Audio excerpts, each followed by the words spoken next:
নমস্কার বন্ধুরা, অর্চনাস কিচেনে সবাইকে স্বাগত। আশা করি সকলে ভালো আছো ও সুস্থ আছো। আজকের রেসিপি কচু শাক। কচু শাক চিংড়ি মাছ দিয়ে বানিয়েছি। কিভাবে বানিয়েছি সেটাই তোমাদের সাথে শেয়ার করব। কড়ার মধ্যে দিয়ে দিলাম পরিমাণ মতো জল। কচু শাকটাকে আমি সিদ্ধ করে নেব। কচু শাকটাকে খোসা ছাড়িয়ে ছোট ছোট করে টুকরো করে কেটে নিয়েছি। কড়ার মধ্যে দিয়ে দিলাম। 5 মিনিট সিদ্ধ করে নেব কচু শাকটাকে। 5 মিনিট হয়ে গেছে, দেখে নিলাম কচু শাকটা সিদ্ধ হয়ে গেছে। এবার আমি ছিদ্রওয়ালা পাত্রে ঢেলে দেব জল ছেঁকে নেওয়ার জন্য।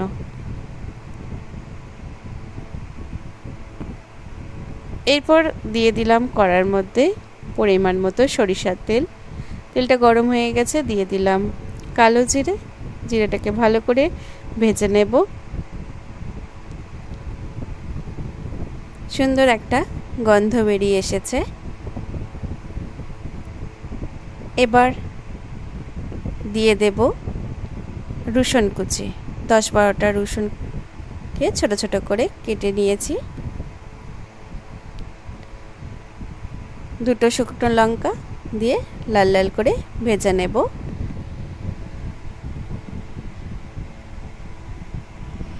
ভাজা হয়ে গেছে।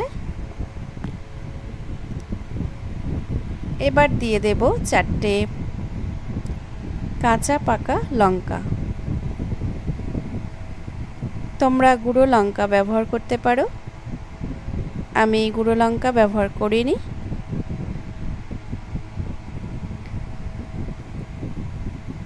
এরপর দিয়ে দিলাম সিদ্ধ করে রাখা কচু শাক দিয়ে ভালো করে ভেজে নেব। শাকটা ভাজতে সময় লাগে, তাই হাতে সময় নিয়েই শাকটাকে ভেজে নেব।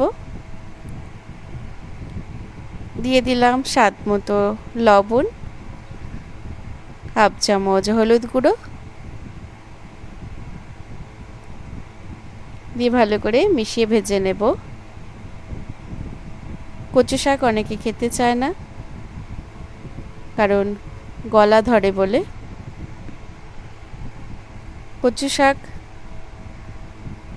এইভাবে বানাবে, তাহলে গলা ধরবে না। নামাবার পরে তোমরা লেবুর রস ব্যবহার করতে পারো। লেবু রস দিলে গলা ধরে না। আমি লেবু রস ব্যবহার করিনি। এরপর দিয়ে দেব চিংড়ি মাছ। চিংড়ি মাছগুলোকে লবণ হলুদ মাখিয়ে নিয়েছি। দিয়ে দিলাম কচু শাকের মধ্যে, দিয়ে ভালো করে ভেজে নেব।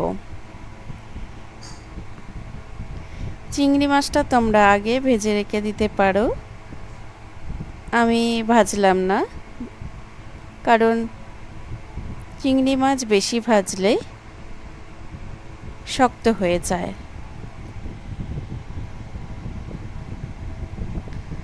এরপর দিয়ে দিলাম 1 চামচ চিনি। চিনিটা দিলে কচু শাকের স্বাদটা ভালো হয়, তোমরাও দেওয়ার চেষ্টা করবে।